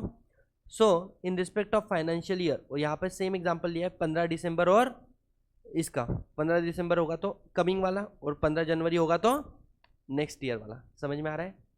आई am saying these are the best notes. समझ में आ रहा है? Everything is cover, what is there in the definition, what is not there in the definition ना, उसको भी एग्जांपल के थ्रू एक्सप्लेन करने का कोशिश किया है। आगे बढ़ो। Sir what is free reserve? Free reserve में बहुत ज़्यादा मत पढ़ो, सिर्फ इतना ध्यान रखो। फ्री रिजर्व मतलब क्या? तुम्हारे लेटेस्ट बैलेंस शीट के हिसाब से जो रिजर्व लिखा होता है, कहने से वो तुम्हारा फ्री रिजर्व होता है। हाँ, लेकिन इसके अंदर कुछ चीज़ें नहीं आती है। क्या नहीं आती सर? अच्छा, जो free reserve which is available for distribution as dividend, तभी उसको फ्री बोलेंगे ना। अनरियलाइज गेन, जो तुमने कमाया ही नहीं, शेयर में इन्वेस्ट करा है, मेरे को लगता है 2 साल के बाद में प्रॉफिट होगा, अभी तक मिला है क्या? नहीं मिला, तो that is not free reserve. Sir notional gain, मैंने जब एसेट परचेस किया था वो उसका वैल्यू था 1 लाख रुपए, आज उस एसेट का वैल्यू हो चुका है 80 लाख रुपए, तो 79 लाख रुपीज गेन है, बट वो नोशनल है। अभी तक वो मैंने सेल करके रियलाइज किया क्या? नहीं। इसके अलावा रिवैल्यूएशन ऑफ एसेट किया, वैल्यू बढ़ गया रिवैल्यूएशन ऑफ एसेट होने की वजह से, that is also not your free reserve. And reserve for specific purpose, ये कोई नहीं बोलेगा। रिजर्व फॉर स्पेसिफिक पर्पज मतलब जैसे यहाँ पे एग्जांपल दिए मैंने, कैपिटल रिजर्व है, क्या CRR कैपिटल रिडम्पशन रिजर्व है। CRR का सिर्फ एक ही यूज हो सकता है, बोनस इशू करना, तो वो थोड़ी ना डिविडेंड के लिए अवेलेबल है। तो ऐसे कुछ रिजर्व हो गया, सिक्योरिटी प्रीमियम अकाउंट है ना, तो ये ऐसे रिजर्व है जो specific purpose, they are not free reserve. समझ में आ रहा है? आगे बढ़ो। सर गवर्नमेंट कंपनी, क्या गवर्नमेंट कंपनी हम लोग पढ़ चुके हैं कि सर अगर कोई कंपनी है जिसका 51, दो तरीके गवर्नमेंट कंपनी बनने का। कैसे? कोई गवर्नमेंट कंपनी है, तरीका नंबर 1, जिसका 51% पेड अप शेयर कैपिटल किसके पास है? गवर्नमेंट। कैसे? इधर सेंट्रल गवर्नमेंट के पास हो, चाहे स्टेट गवर्नमेंट के पास हो, चाहे पार्टली सेंट्रल और partly one and more state government के पास हो। समझ में आ रहा है? तो ये कंपनी क्या कहलाएगी? गवर्नमेंट कंपनी कहलाएगी। लेकिन सर इस गवर्नमेंट कंपनी की जो सब्सिडरी है, this is your which way? Second way. Government company की सब्सिडरी को भी हम लोग क्या बोलेंगे? गवर्नमेंट। अच्छा, सबसे की सबसे भी मेरी सबसे होती है कि नहीं? अच्छा बताओ, तो क्या सब्सिडरी की सब्सिडरी को भी गवर्नमेंट कंपनी बोलेंगे क्या? कल ही पढ़ा, नहीं बोलेंगे। क्यों सर? बिकॉज बोला है subsidiary of such A government company, जिसके अंदर गवर्नमेंट का होल्डिंग है ना, उसकी सब्सिडरी को तो हम क्या बोलेंगे? Government company. जैसे इंडिया के अंदर हम लोग क्या बोलते हैं?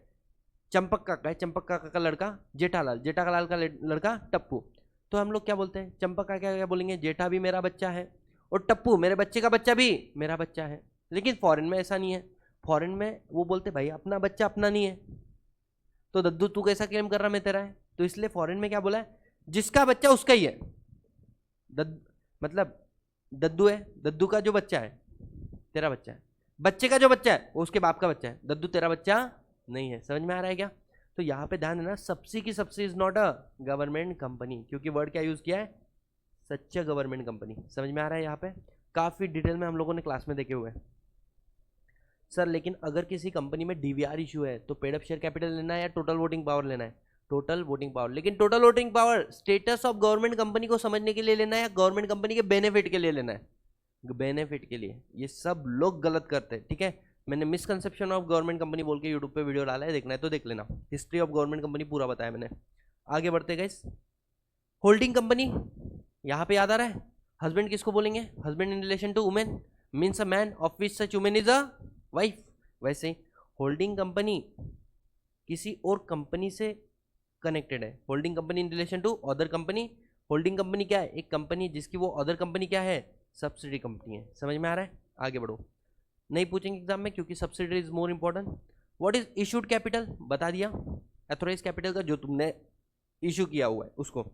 सर व्हाट इज की मैनेजरियल पर्सन? समझ में आ रहा है? देखो कंपनी के अंदर सीईओ होगा, सीईओ या फिर मैनेजिंग डायरेक्टर या फिर मैनेजर, ये लोग मैनेजमेंट में आते हैं ना कंपनी के। अरे ऐसा नो। या फिर कंपनी में होल टाइम डायरेक्टर होगा तो होल टाइम डायरेक्टर, या फिर जो टॉप डायरेक्टर है उनके नीचे एक मैनेजमेंट लेवल रहेगा, top level management. So officer not below 1 level below the board, है ना? इसको हम लोग क्या बोलेंगे? जिसको होल टाइम डायरेक्टर, बट जिसको होल टाइम डायरेक्टर ने क्या किया? डेजिग्नेटेड, या होल टाइम डायरेक्टर या केएमपी ने डेजिग्नेटेड किया है एज अ क्या? केएमपी। चार बातें बोली। मैनेजमेंट में कौन कौन आता है? एक तो कंपनी का सीईओ होगा तो वो तुम्हारा क्या माना जाएगा? केएमपी। सर सीएफ क्या हो गया? मैनेजर होगा तो मैनेजर, एमडी होगा तो एमडी। होल टाइम डायरेक्टर है तो होल टाइम डायरेक्टर, या 1 लेवल बिलो अगर कोई ऑफिसर है जिसको हमने डेजिग्नेटेड किया एज अ केएमपी तो उसको भी हम लोग केएमपी बोलेंगे। अब ये हो गए मैनेजमेंट स्पेशलिस्ट। फाइनेंस स्पेशलिस्ट कौन हो जाएगा? सीएफओ। तो CFO is also KMP. And compliance law expert कौन हो जाएगा? सीएस। तो CS is also KMP. Sir CS CM है, केएमपी के डेफिनेशन में नहीं है। की मैनेजर पर्सन में कौन कौन आता है? CEO, MD, manager, whole time director, officer not 1 level below the board, जिसको स्पेसिफिकली क्या किया है? डेजिग्नेटेड किया एज अ केएमपी, उसको हम बोलेंगे केएमपी। और CFO plus CS is also KMP. That's it. इतना इंपॉर्टेंट है, याद रखो। Sir what is listed company? Guys याद आ रहा है? लिस्टेड कंपनी का डेफिनेशन एकदम आराम से ध्यान देना। लिस्टेड कंपनी किसको बोलेंगे? अगर कोई भी कंपनी उसकी कोई भी सिक्योरिटी रिकॉग्नाइज्ड स्टॉक एक्सचेंज पे लिस्टेड है तो उसको बोलेंगे लिस्टेड। लेकिन 3 एक्सेप्शन है। क्या? प्राइवेट कंपनी, आप अगर आपके नॉन कन्वर्टिबल डिबेंचर को लिस्ट करते हो तो you are not a listed. क्यों? देखो private company equity share list नहीं कर सकते। क्यों? शेयर फ्रीली ट्रांसफरेबल नहीं होता है। प्रेफरेंस शेयर लिस्ट नहीं कर सकते। क्यों? वो भी फ्रीली ट्रांसफरेबल नहीं होते। अच्छा, डिबेंचर लिस्ट कर सकते हैं? हाँ, क्योंकि डिबेंचर फ्रीली ट्रांसफरेबल हो सकते हैं, रिस्ट्रिक्शन ट्रांसफर ऑफ शेयर पे है। लेकिन डिबेंचर भी नॉन कन्वर्टिबल होने चाहिए। क्यों? कन्वर्टिबल डिबेंचर आप लिस्ट नहीं कर सकते हो क्योंकि वो कल जाके इक्विटी में कन्वर्ट हो जाएंगे और इक्विटी तो फ्रीली ट्रांसफरेबल नहीं होता है ना। तो प्राइवेट कंपनी क्या लिस्ट कर सकती है? सिर्फ नॉन कन्वर्टिबल डिबेंचर। और अगर कोई प्राइवेट कंपनी जिसकी नॉन कन्वर्टिबल डिबेंचर लिस्टेड है उसको हम लोग लिस्टेड नहीं मानेंगे। सर कोई पब्लिक कंपनी है there are two way of raising money. One is public issue, public से पैसा लेना. Another mean private placement. Private placement का मतलब क्या होता है? जैसे एग्जांपल शार्क टैंक, सिलेक्टेड लोगों को ऑफर किया, उन्होंने एक्सेप्ट किया. समझ में आ रहा है? तो क्या बोला है, अगर पब्लिक कंपनी है, आपके इक्विटी शेयर लिस्टेड नहीं है, आपका क्या लिस्टेड है? नॉन कन्वर्टिबल सिक्योरिटी, मतलब जो इक्विटी में कन्वर्ट भी नहीं होंगे. क्या लिस्टेड है? पहली बात, क्या लिस्टेड नहीं है? इक्विटी लिस्टेड नहीं है. क्या लिस्टेड है? Non convertible security. Non convertible security का example non convertible debenture, non convertible preference share listed है. और ये जो लिस्टेड है वो भी तुमने कैसे रेस किए थे? प्राइवेट प्लेसमेंट बेसिस पे. तो भी आपको क्या बोलेंगे? अनलिस्टेड. नंबर 1 सुनो, public company, equity not listed. What is listed? Non convertible security. कैसे रेस किया था? By private placement. ऐसी कंपनी को भी हम लोग, पब्लिक कंपनी को भी क्या बोलेंगे? अनलिस्टेड बोलेंगे. भले वो लिस्ट होगी उसकी सिक्योरिटी, फिर भी उसको अनलिस्टेड. या फिर ऐसी कोई पब्लिक कंपनी जिसके इक्विटी शेयर इंडिया में तो लिस्टेड नहीं है, फॉरेन में लिस्टेड है. कहाँ पे? फॉरेन कंट्री में जो जुडिक्शन प्रिस्क्राइब किया है, तो भी आपको हम लोग अनलिस्टेड बोलेंगे. अच्छा मुझे बताओ, अनलिस्टेड कंपनी का डेफिनेशन क्या है?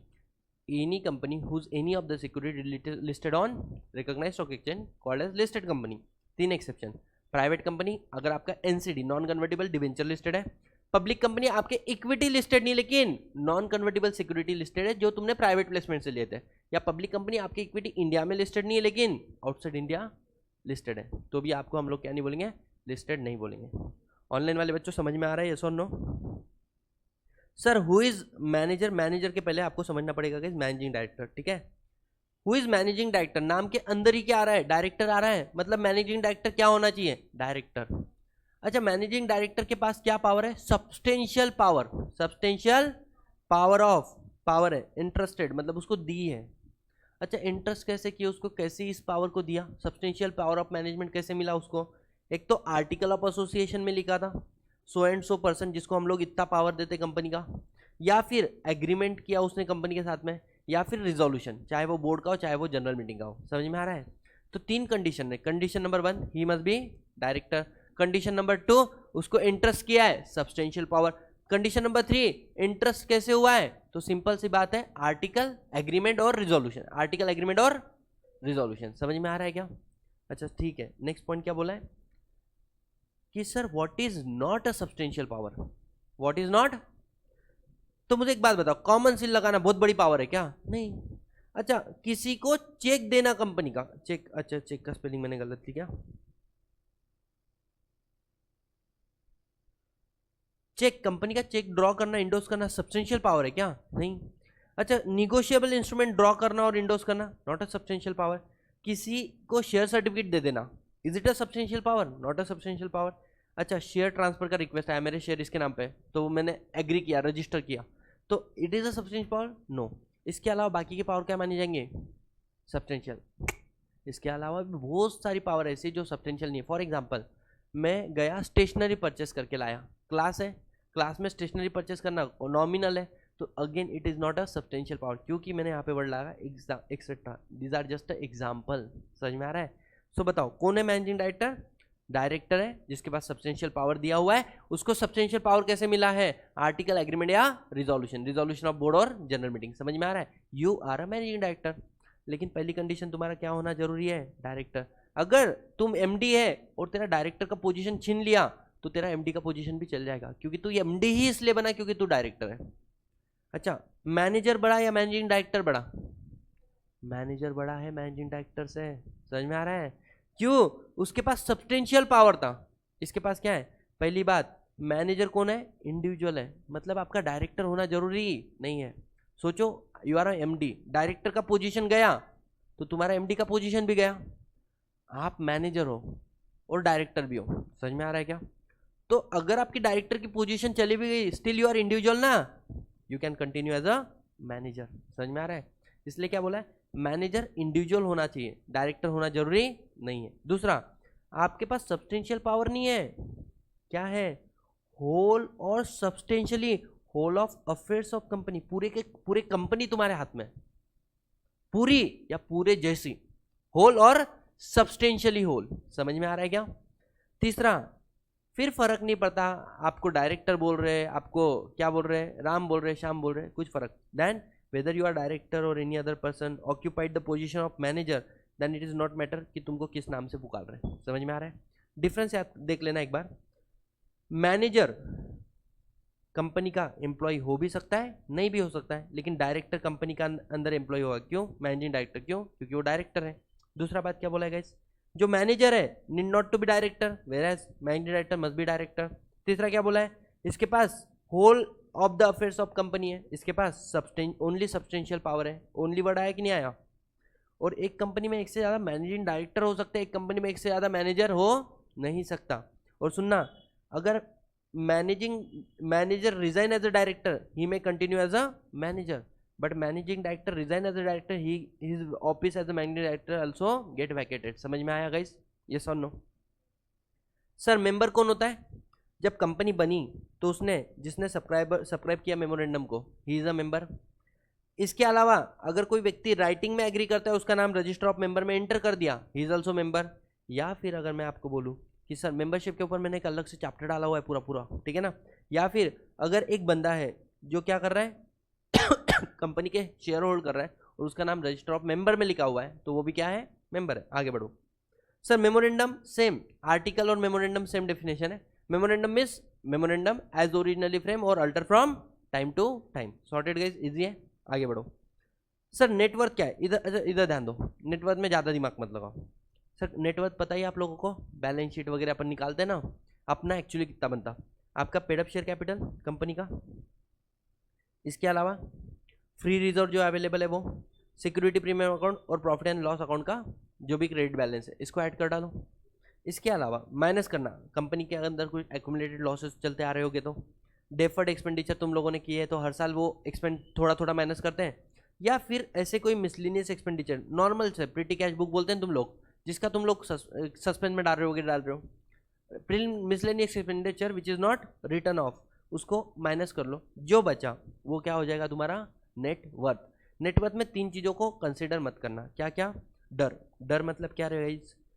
Reserve created by revaluation reserve, amalgamation वाला अमाउंट, या फिर ऐसा क्या बोल सकते हैं writing back debenture right back करने की जरूरत नहीं है। ठीक है, इतना याद रखो, इतना आपके लिए ज़्यादा इंपॉर्टेंट है।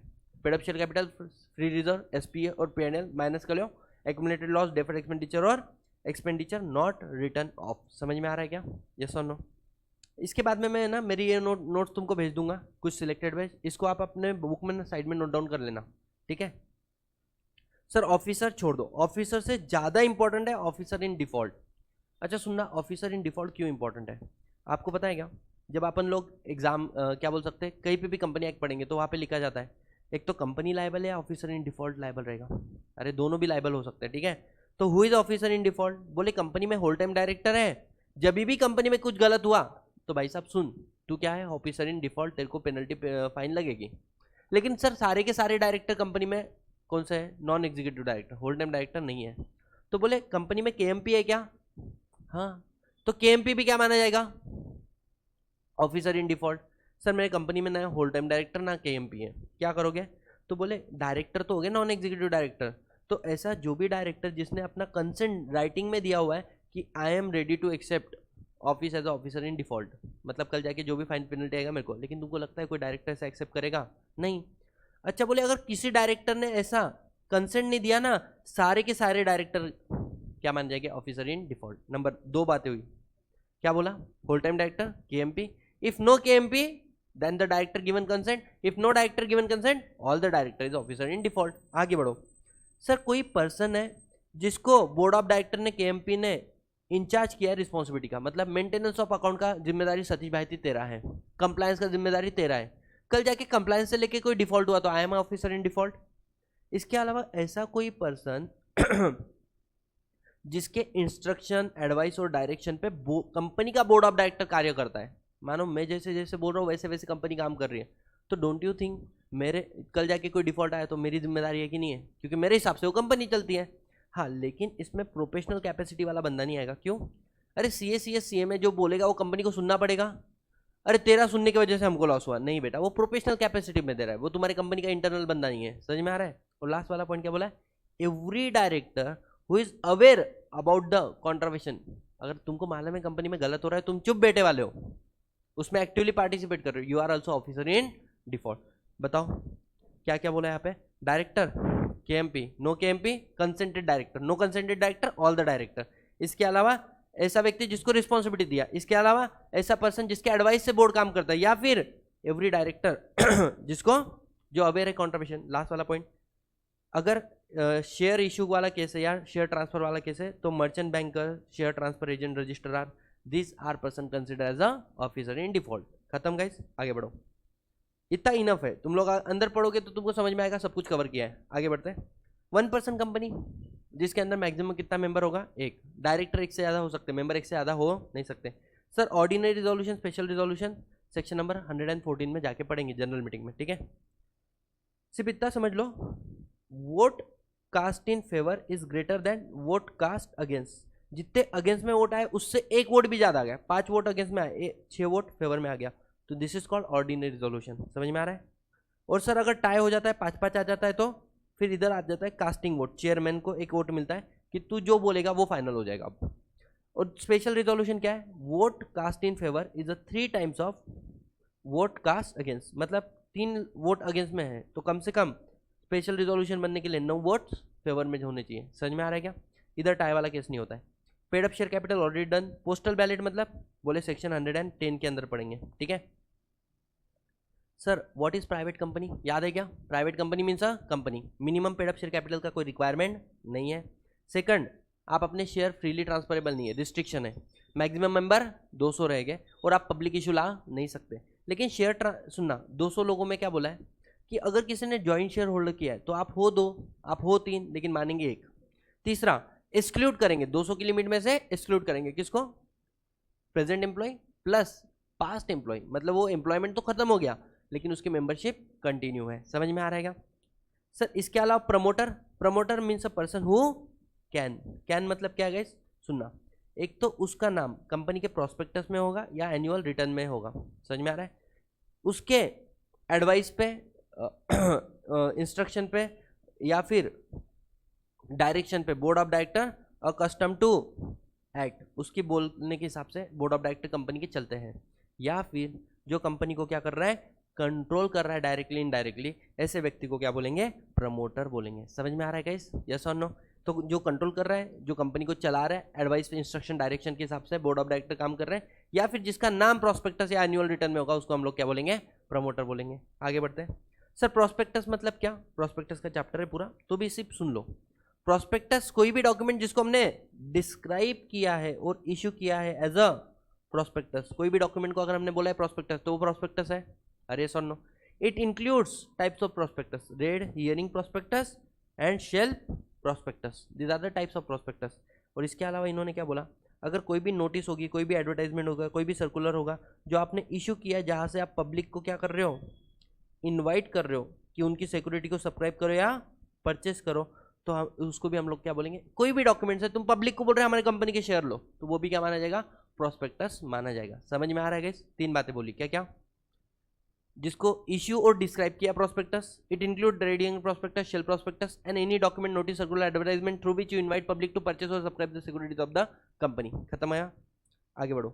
सर पब्लिक कंपनी मतलब क्या, तो इन्होंने बोला public company means a company which is not private. Not private का मतलब क्या है, आपके शेयर फ्रीली ट्रांसफरेबल है, आपको 200 नंबर के लिमिट वाला झंझट नहीं है मेंबर का। और तीसरा, आप क्या ला सकते हो, आईपीओ, एफपीओ, ओएफएस मतलब पब्लिक इश्यू ला सकते हो। तीसरा इन्होंने क्या बोला, अगर कोई पब्लिक कंपनी है और उसकी सब्सिडरी जो है, मानो वो प्राइवेट कंपनी हो पब्लिक, तो इस प्राइवेट कंपनी को भी हम डीम पब्लिक कंपनी बोलेंगे।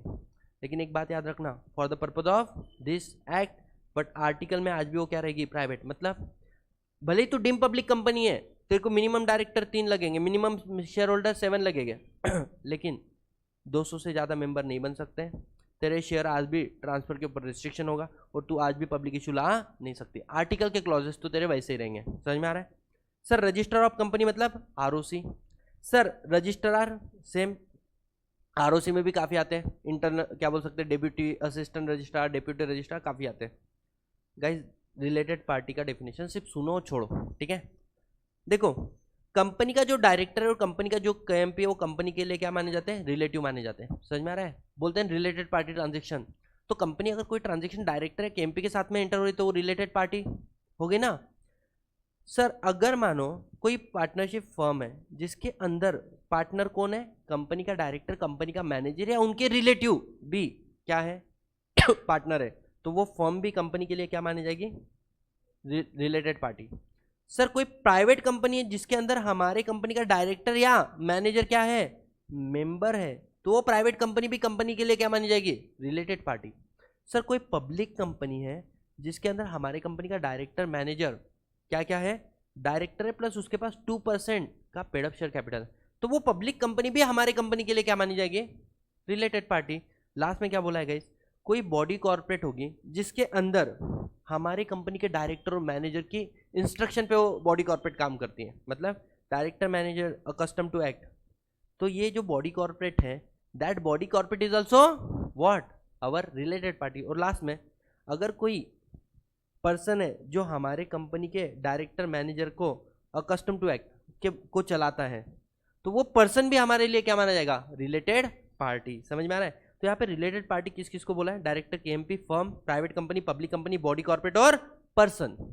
लेकिन इनके रिलेशन कैसे वो मैंने हरे में बताए, और जो पार्टी है उसको मैंने किस में बता दिया, ऑरेंज में बता दिया। समझ में आ रहा है गाइस, यस और नो, ये हो गया। सर रिलेटिव किसको बोलेंगे, बहुत ईजी है गाइस हस्बैंड एंड वाइफ, मतलब एक दूसरे के स्पाउस, आपके मम्मी आपके पापा, आपका भाई आपकी बहन, आपका बच्चा बच्चे की वाइफ, और आपकी डॉटर डॉटर का हस्बैंड आपके रिलेटिव है। लेकिन सुनना, यहाँ पे शब्दूर हैश लगा है क्या, मतलब माँ step mother, father step mother, brother step brother, sister step sister, son step son. समझ में आ रहा है, लेकिन डॉटर में स्टेप डॉटर को इग्नोर किया है। समझ में आएगा, स्टेप डॉटर इज नॉट।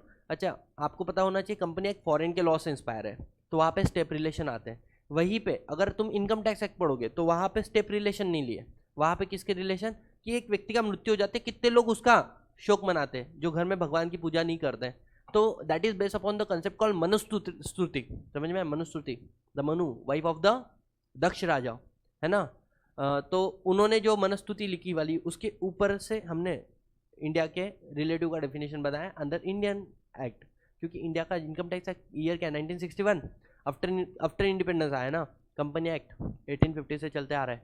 समझ में आ रहा है क्या, आगे बढ़ो। रेमुनेशन मतलब जो तुम पे कर रहे हो, छोड़ो आगे। सर स्मॉल कंपनी पहली बात, स्मॉल कंपनी पब्लिक नहीं हो सकती, क्या होनी चाहिए, प्राइवेट कंपनी। दूसरा कंडीशन, आप दो कंडीशन है, आपका पेड अप शेयर कैपिटल किससे ज़्यादा नहीं होना चाहिए, 4 करोड़, और टर्नओवर 40 करोड़ से ज़्यादा नहीं होना चाहिए। और लास्ट में क्या बोला गाइस, कुछ ऐसी कंपनी जो स्मॉल कंपनी के डेफिनेशन में नहीं आती, holding company, subsidy company, section 8 company, special act वाली कंपनी और पब्लिक कंपनी। काफ़ी सारे हमने एग्जाम्पल किए वाले। आगे बढ़ो। Subscribe capital already done guys, यहाँ पे सब कुछ एग्जाम्पल एक साथ में दिया।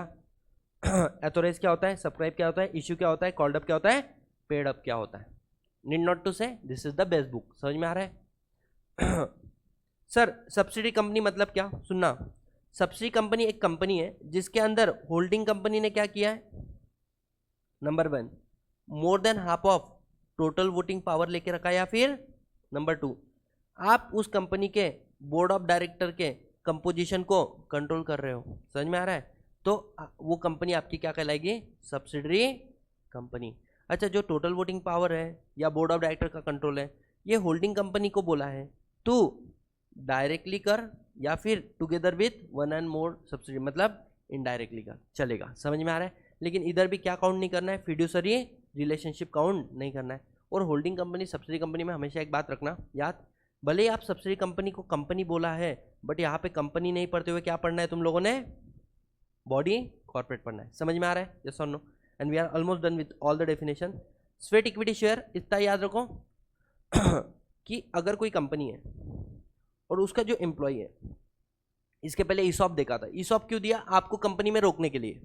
हम स्वेट इक्विटी क्यों दे रहे, भाई साहब इस एम्प्लॉय ने कंपनी को वैल्यू एडिशन करवा के दिया, मतलब कुछ नो हाउ बताया होगा जो लोगों को पता नहीं है, या कंपनी को इंटेलेक्चुअल प्रॉपर्टी राइट कराया, या कोई भी इकोनॉमिक्स बेनिफिट कंपनी को दिए होगे। समझ में आ रहा है क्या, तो ऐसे एम्प्लॉय को कंपनी ने रिवॉर्ड देना चाहिए क्या, इक्विटी शेयर।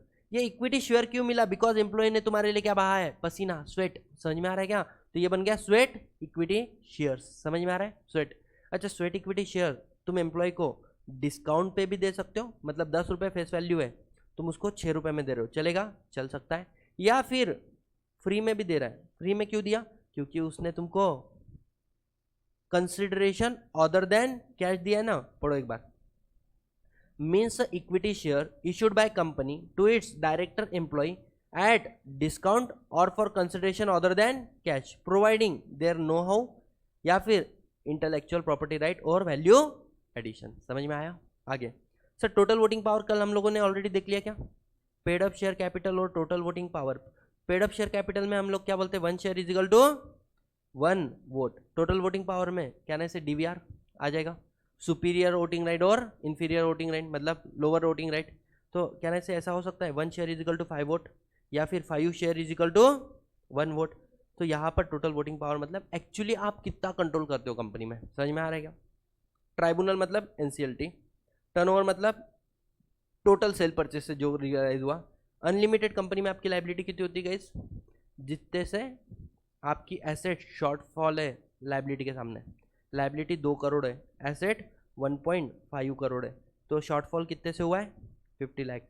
कहने से मेंबर इतने के लिए लाइबल रहेगा, यस और नो। सो यहाँ पे बोला है no limit on its liability.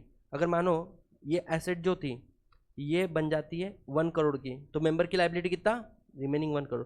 Sir ये एसेट जो है ये बन जाती है 1.8 करोड़ की, तो मेंबर की लाइबिलिटी कितनी है, 20 लाख।